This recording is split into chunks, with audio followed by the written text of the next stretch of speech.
ETF index mutual funds నేర్చుకుని stock మార్కెట్లో రాణించాలనుకుంటున్నారా? వెంటనే ఈ నెంబర్కి కాల్ చేయండి. హాయ్ అండి రామ్ గారు. నమస్తే అండి.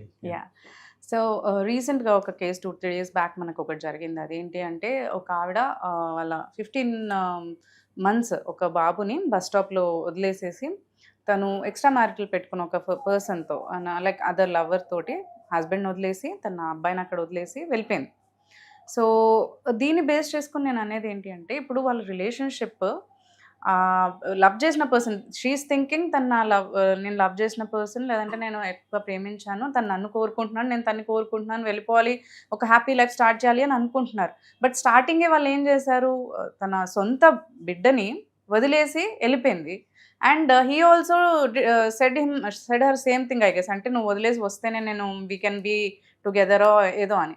సో ఇక్కడే తెలిసిపోతుంది కదా తను ఎంత ఫేక్ అని, ఆ పర్సన్ అవతల పర్సన్ అని. బట్ తిని తెలుసుకోలేకపోతుంది అందులో.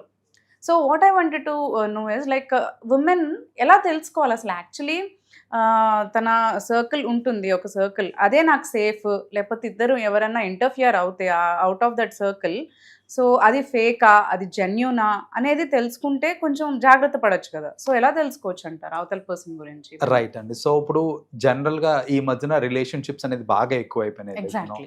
అది మన టీనేజర్స్ లో కానివ్వండి, స్కూల్ గోయింగ్ కిడ్స్ లో కానివ్వండి, అదర్వైజ్ వర్కింగ్ ప్రొఫెషనల్స్ లో. సో రిలేషన్షిప్స్ లోకి చాలా తొందరగా అండ్ ఈజీగా like people are getting into it. ఇప్పుడు జరిగిన క్రైమ్స్ అన్నీ అవే కదా. ఫాదర్ని చంపడము ఆ ఎక్స్ట్రా మ్యారిటల్ అఫేర్ గురించే, హస్బెండ్స్ని చంపడము దాని గురించే, when 16 years old girl killed mother అంటే ఆ లవ్ అఫేర్ గురించే. ఎగ్జాక్ట్లీ ఇవన్నీ జరుగుతున్నాయి దాని గురించి. True. So see at the end of the day మీరు మీ లవ్ కోసం మీరు ఫైట్ చేస్తున్నారు అని అంటే ఆ పర్సన్కి అంత జెన్యూనిటీ అనేది ఉండాలి, ఆ వాల్యూ అనేది ఉండాలి. సో ఫస్ట్ ఆఫ్ ఆల్ మీరు ఉన్న రిలేషన్షిప్లో లైక్ ఆ అబ్బాయికి specially let us talk about ఒక అబ్బాయి ఎంత సిన్సియర్గా ఉన్నాడో, అది ట్రూ లవ్వా కాదా అని ఎలా తెలుసుకోవాలి అనే దాని మీద లెట్ us ఫోకస్ టుడే. ఎందుకంటే జనరల్లీ మనం చూస్తూ ఉంటాము అబ్బాయిల కంటే కూడా అమ్మాయిలు ఎక్కువ మోసపోతూ ఉంటారు like in such kind of relationships మనం చూస్తూ ఉంటాం. So let us make a video where it benefits the women most. So బేసిక్గా ఏ అబ్బాయి కన్నా కానివ్వండి, ఎనీవేర్ ఒక అమ్మాయితోని పరిచయం ఏర్పడింది అని అంటే కనుక, అంటే ఒక అవుట్ సైడర్ తోటి, ఒక స్ట్రేంజర్ తోటి, మీరు బెస్ట్ ఫ్రెండ్స్ అన్నా కానివ్వండి, క్లోజ్ ఫ్రెండ్స్ అన్నా కానివ్వండి, కజిన్స్ అన్నా కానివ్వండి, ఏదన్నా కానివ్వండి, ఒక అమ్మాయితోటి ఒక అబ్బాయి రెగ్యులర్గా మాట్లాడుతూ ఉన్నాడు అని అంటే ఆ అబ్బాయి ఏంటంటే ఎక్కడో back of the mind most not all but maximum number of boys గురించి చెప్తున్నానండి, వాళ్ళకి బ్యాక్ ఆఫ్ ది మైండ్ ఎక్కడో చోట ఏంటంటే సెక్షువల్ ప్లెజర్ అనే ఒక ఇంటెన్షన్ ఉంటుంది వాళ్ళకి. ఏంటంటే ఈ అమ్మాయి నాతో బాగా మాట్లాడుతుంది కదా, ఇంకా బాగా మాట్లాడితే మేబీ రేపు పొద్దున ఫిజికల్ రిలేషన్షిప్కి ఒప్పుకుంటుందేమో అనే ఒక థాట్ తోటి ఏంటంటే వాళ్ళు ఇంకా నైస్గా మాట్లాడుతూ ఉంటారు అనమాట.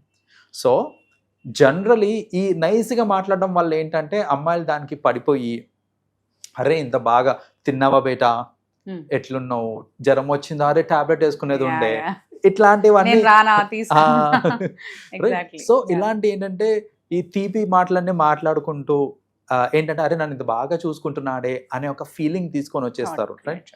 కొందరికి జెన్యూన్లీ ఉంటుంది అది, I'm not talking about that, but I'm talking about ఏంటంటే ఈ ఓవర్ కేర్ చూపించేస్తూ ఉంటారు చూడండి. ఇట్లా ఓవర్ కేర్ చూపిస్తున్నారు, అది కూడా in the very beginning of the relationship. So ఇప్పుడు నీకు నాకు మంచి పరిచయం ఉంది, ఒక 1 year 2 years పరిచయం ఉంది, నేను నీకు ఆ అఫెక్షన్ చూపిస్తున్నాను అని అంటే అండర్స్టాండబుల్, అరే మనకు ఆ బాండ్ ఉంది అనేసి. నిన్న కాక మొన్న పరిచయం అయ్యాను నేను నీకు ఇంత ఎఫెక్షన్ చూపిస్తున్నాను అని అంటే దట్స్ ఫేక్ అని అర్థం చేసేసుకోవాలి మీరు. అబ్సల్యూట్లీ. సో అసలు ఎంత టైం మనము గడిపామో, మనం గడిపిన టైంకి నేను చూపించే ఎఫెక్షన్ రియలిస్టికా కాదా అనే ఒక చిన్న మెజర్ అనేది చాలా ఇంపార్టెంట్ అండి. అంటే ఆ టైంలో వాళ్ళు ఆలోచించరు కదా అవన్నీ. ఎందుకు ఆలోచించరు అని అంటే అది వాళ్ళకి అది కొత్తగా అనిపిస్తుంది. జనరలీ ఏంటంటే the other people who they are with, వాళ్ళందరి దగ్గర నుంచి ఇలాంటి ఎఫెక్షన్, ఇంట్లో దగ్గర నుంచి కూడా రాదండి అంత ఎఫెక్షన్. అలాంటిది ఒక బయట పర్సన్ నుంచి సడన్గా ఇంత ఎఫెక్షన్ వస్తుంది అని అంటే it's a feel good factor. మంచిగా అనిపిస్తుంది. అది మంచిగా అనిపిస్తుంది కదా అనేసి ఏంటంటే దాన్ని అలా కంటిన్యూ చేసి దాన్ని పాజిటివ్ పర్స్పెక్టివ్ లో చూస్తారే కానీ దాని నెగటివ్స్ ఆలోచించారు. దాని నెగటివ్స్ లేదా దాని intentions behind being so kind ఏంటి అనేది అర్థం చేసుకోవాలన్నమాట. రైట్. సో అసలు ఎందుకు ఇంత ఆప్యాయంగా ఉంటున్నారు, మొన్న కదా పరిచయం అయింది, ఇలాంటి థాట్స్ అన్ని రావు మనకు ఆ టైంకి, మంచిగా అనిపిస్తుంది కాబట్టి. Right.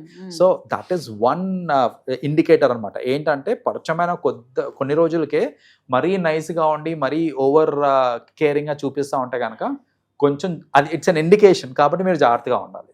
Exactly. Okay. That is one thing. Second thing ఏంటంటే కొందరు ఏంటంటే ఫ్యూచర్ గురించి మాట్లాడరు. మనం కలిసి ఉందాము, బయటికి పోదాము, సినిమా చూద్దాము, డిన్నర్కి వెళ్దాము, డేట్కి వెళ్దాము, ఇంతవరకు మాట్లాడుతున్నానే కానీ ఫ్యూచర్లో నేను మీ పేరెంట్స్ని కన్విన్స్ చేయడానికి నేను ఏం చేస్తే బెటర్, మా పేరెంట్స్ని కన్విన్స్ చేయడానికి నువ్వేం చేస్తే బెటర్, మనం ఎక్కడ సెటిల్ అవుదాము, ఇట్లాంటి టాక్స్ అన్నీ అసలు ఫ్యూచర్ గురించే రావు. వెరాజ్ ఇన్ మ్యారీడ్ ఉమెన్ కేసులో కూడా కదా, ఎక్కడైనా కానివ్వండి, మ్యారీడ్ ఉమెన్ కేసు కలుస్తున్నామా తిరుగుతున్నామా అంతవరకే పరిమితమే. కానీ అసలు మనకి ఫ్యూచర్ ఉందా, ఉంటే అది ఎట్లుండాలి అనే మాటలు వస్తలేవు అని అంటే ఇప్పుడు ఒక రిలేషన్షిప్లో అలాంటి టాక్స్ రావట్లేదు అని అంటే obviously we need to understand అతను he is not serious about it. అతను ఏంటంటే ఏదో ఫిజికల్ బెనిఫిట్స్ కోసమే అతను మాట్లాడుతున్నాడు. జనరల్గా ఎట్లుంటారంటేనండి, నిజంగా నాకు ఒక అమ్మాయితో పెళ్లి చేసుకోవాలని లేదు, she is not the right fit for me అని నాకు తెలుసు, అయినప్పటికీ కూడా నేను ఏం చేస్తానంటే ఆ అమ్మాయిని జోలికి పోకుండా ఉంటానంటే అలా కాదు, గెలుకుతాను, ఆ అమ్మాయిని గెలుకుతాను, ఫిజికల్ నీడ్స్ ఏమైనా ఉంటే సాటిస్ఫై చేసుకుంటాను, బట్ ఆ అమ్మాయిని నేను పెళ్లి చేసుకోను. ఎందుకు అంటే నాకు తగ్గమ్మాయి కాదు కాబట్టి. సో నాకు తగ్గమ్మాయి కాదు అన్నప్పుడు నా బిహేవియర్ కూడా అట్లనే ఉంటుంది. ఏంటంటే I will not talk about future.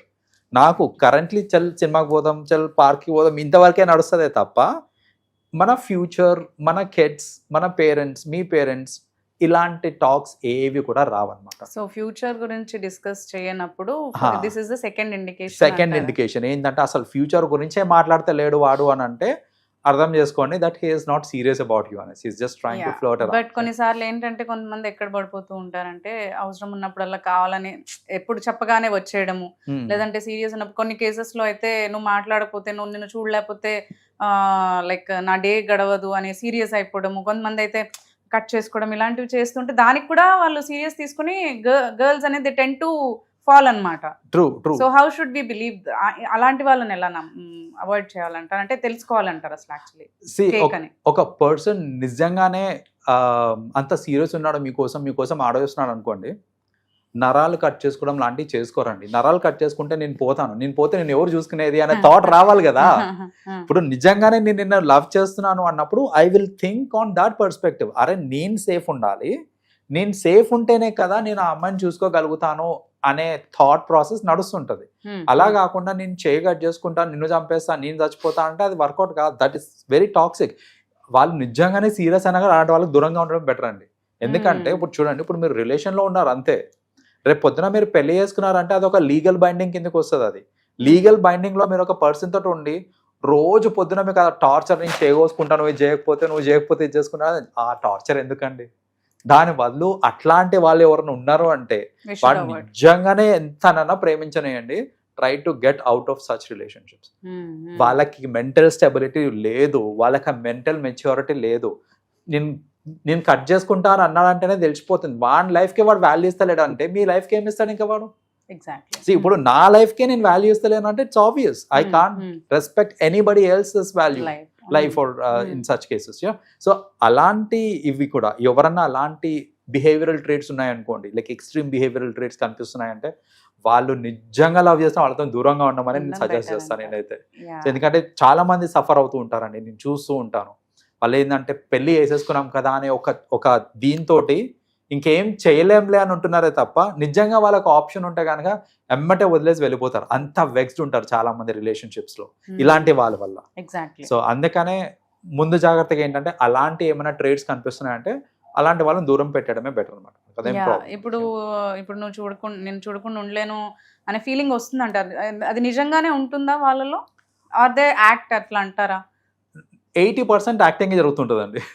మెన్లో చెప్పాలంటే ఒక 80% యాక్టింగ్ నడుస్తుంది. నేను చూడకుండా ఉండలేకపోతున్నా నేను, అది మాటలే తప్ప నిజంగా చూడకుండా ఉండలేకపోతున్నా అంటే లైఫ్ లాంగ్ ఆ ఫీలింగ్ అట్లానే ఉంటుందా అండి? లేదు.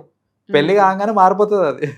పెళ్లి కాగానే లేకపోతే అవసరాలు తీరిపోయినాయి అనుకోండి, లైక్ ఇంకా నాకు కావాల్సిన ఫిజికల్ నీడ్స్ నువ్వు సాటిస్ఫై చేసేసినావు, ఇంకా నాకు ఆ ఫీలింగ్ రాదు, నేను చూడకుండా ఉంటలేనన్న మాటలు కూడా రావాలి దగ్గర నుంచి. అప్పటి నుంచి ఏంటంటే మాటలు మారిపోతుంటాయి, వదిలించుకోవడానికి ట్రై చేస్తూ ఉంటారు. సో ఏంటంటే అందుకనే women should be very careful అండి. ఏంటంటే అసలు వాళ్ళ ఎజెండా ఏంటిది అనేది మనం అర్థం చేసుకోవడం చాలా ఇంపార్టెంట్. వాళ్ళ మెంటల్ మెచ్యూరిటీ ఎట్లుంది, వాళ్ళ ప్లానింగ్ ఎట్లుంది, వాళ్ళని ఎట్లా ట్రీట్ చేస్తున్నారు. ఇంకొక ట్రేట్ చెప్తానండి which mostly people come up with. అదేంటంటే జనాల ముందు ఒకలాగా ఉంటారు, పర్సనల్గా ఒకలాగా ఉంటారు.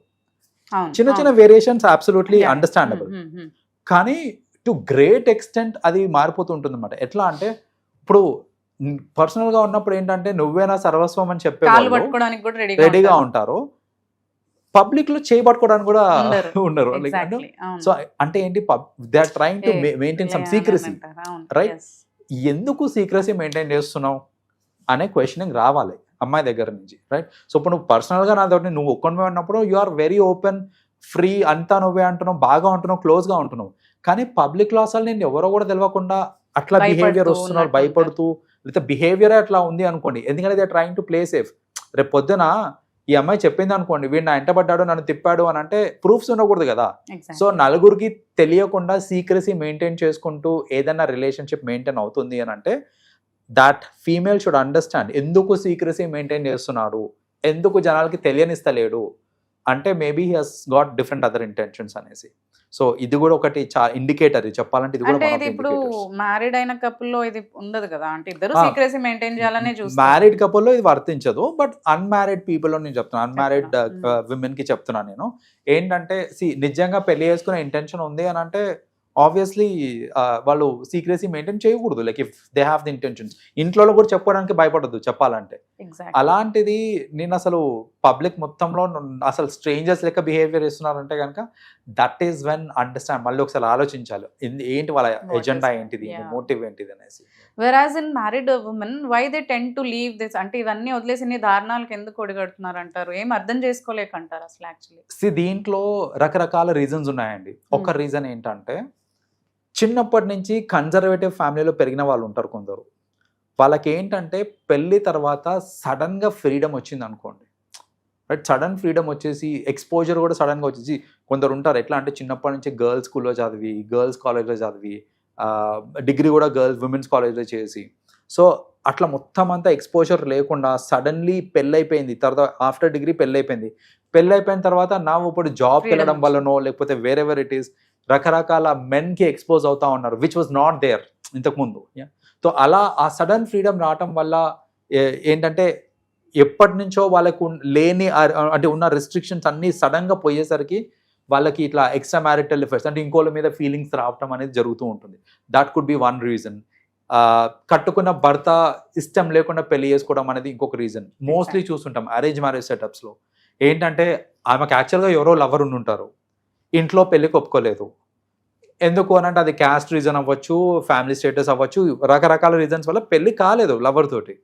కానీ వేరే అబ్బాయితో పెళ్లి చేసేసారు, పెళ్లి ఆ అబ్బాయిని చేసుకుంది, కానీ స్టిల్ ఈమె ఏంటంటే ఆ లవర్నే కలవటము, ఇలా రకరకాల రీజన్స్ ఉన్నాయి. ప్రాసెస్ ఉమెన్ ఎక్కడో అక్కడ ఒక ఫాల్స్ ఆర్ ఫేక్ మెన్ ని నమ్మి వెళ్తోంది కదా. ఇన్ వే చెప్పాలి అని అంటే సమ్వేర్ రైజ్ అవుతుంటుంది. లైక్ ఒక మ్యారీడ్ ఉమెన్ వెనక ఒక పర్సన్ వచ్చారు అని అంటే లైక్ మనం అనుకున్నట్టు మీరు అన్నట్టు ఆయన ఏదో వేరే బెనిఫిట్స్ కోసమే వస్తారు, అందులో ఎట్లా అయినా ఆ ట్రూ లవ్ అనేది అయితే ఉండదు. ట్రూ లవ్ 99% ఉండదండి, ఇంకా 1% exception. Women has to know that and accordingly act చేస్తే కనుక ఇలాంటి దారుణాలు జరగవు అండ్ లైఫ్ కూడా హ్యాపీగా ఉంటుందండి. ఇదేంటంటే అన్ని మొమెంటరీ బెనిఫిట్స్, ఇవన్నీ మొమెంటరీ జాయ్, ఆ క్షణానికి మీకు ఆనందాన్ని సంతోషాన్ని ఇస్తుందే తప్ప లార్జ్లీ చూసుకుంటే కనుక చాలా మంది సఫర్ అవుతుంటారు. నేను చూసానండి, ఇలాంటి కేసెస్ కూడా చూసాను. ఎక్కడైతే విమెన్ జస్ట్ సరదా కోసం, అంటే ఒక అబ్బాయి ఏదో ఫ్లర్ట్ చేస్తూ ఉన్నాడు, యంగ్ అబ్బాయి బాగా ఫిట్గా ఉన్నాడు, సో వాడు ఎలాగో ఫ్లర్ట్ చేస్తాడు ఎందుకంటే వాడికి బెనిఫిట్స్ కావాలి. ఈమె ఏంటంటే సరే కుర్రాడు యంగ్ బాగున్నాడు కదా అనేసి ఒప్పుకొని ఫిజికల్గా మూవ్ అయిన తర్వాత ఈమెకు ఆల్రెడీ పెళ్ళి అయిపోయింది, పిల్లలు కూడా ఉన్నారు. సో ఇప్పుడు ఏంటంటే ఫిజికల్గా మూవ్ అయిన తర్వాత ఆ అబ్బాయి ఏమో నువ్వు మీ వాళ్ళందరిని వదిలేసి వచ్చేసేయి, నేను నీతోటే ఉంటానని చెప్పడము. ఇప్పుడు ఏంటంటే ఈ అమ్మాయి నెత్తి పట్టుకుంది, అరే అనవసరంగా చేశా నేను ఆ రోజు ఇట్లా, వాళ్ళు సీరియస్ అవుతున్నారు లేకపోతే వీళ్ళు సీరియస్ అవుతున్నారు, నేను అనవసరంగా చేస్తున్నాను, నేను అసలు ఆ రోజు ఒప్పుకోకుండా ఉండాల్సింది, లేకపోతే ఎంకరేజ్ చేయకుండా ఉండాల్సింది, అనవసరంగా నేనే ఎంకరేజ్ చేసి నెత్తి మీదకి తెచ్చుకున్నా అని కన్ఫ్యూజ్ చేసిన వాళ్ళు మన దగ్గరకు వచ్చిన వాళ్ళు చాలా మంది కన్ఫ్యూజ్ చేస్తుంటారండి. ఇది అంటే ఏంటంటే దీని నుంచి నేర్చుకోవాల్సింది ఏంటిది, ఆ టైంకి మీరు తెలియక మీరు కమిట్మెంట్ ఇస్తున్నారు, వాట్ ఎవర్ ఇట్ ఈస్, ఆ టైం వరకే మీకు అదే ఆనందాన్ని ఇస్తుంది. బట్ లాంగ్ టర్మ్లో ఇలాంటి రిలేషన్షిప్స్ ఏదున్నా సరే నెత్తి మీదకి వస్తుంది, అండ్ అది వచ్చింది అని అంటే కనుక టార్చర్ అనుభవించాల్సి వస్తుంది, చాలా కష్టం. Exactly. Yeah. Thank you. Thanks for sharing all the information, Ram garu. Thank you so much. Welcome అండి.